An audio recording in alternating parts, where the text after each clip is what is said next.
Welcome to our study today from Luke chapter 23. Pilate is a central figure in Luke's crucifixion account. He and Herod both question Jesus and find no guilt in him. Pilate seeks to release Jesus, but the jealousy of the Jewish people is unrelenting. Pilate lacks the courage to save Jesus, but he demonstrates how an unbiased mind will see him as holy.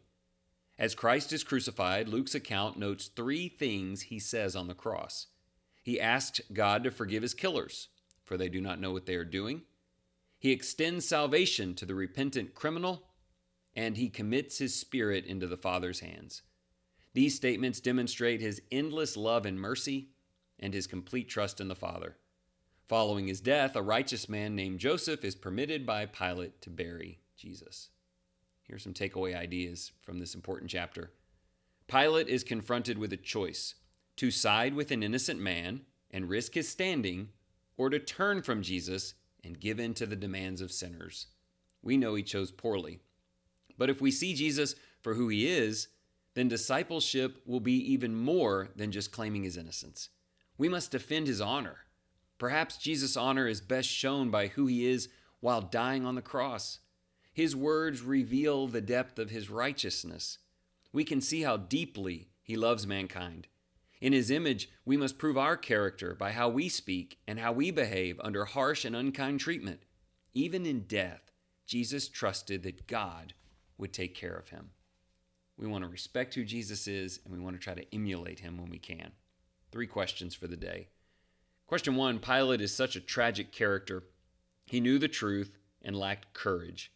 What inspires you to stand for Jesus Christ against all opposition?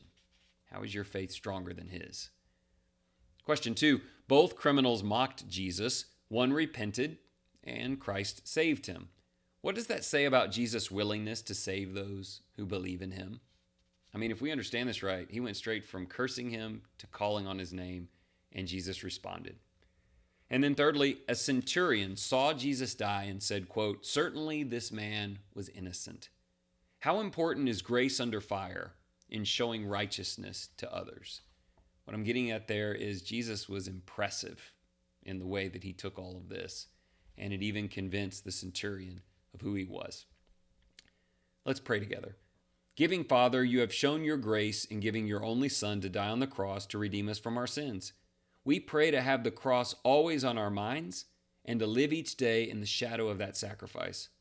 Help us to see his unrelenting love so that we will be drawn to him even after we have sinned against him.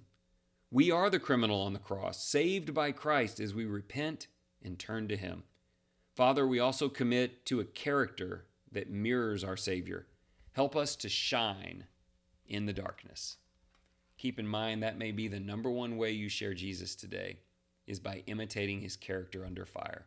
Thank you for your kind attention.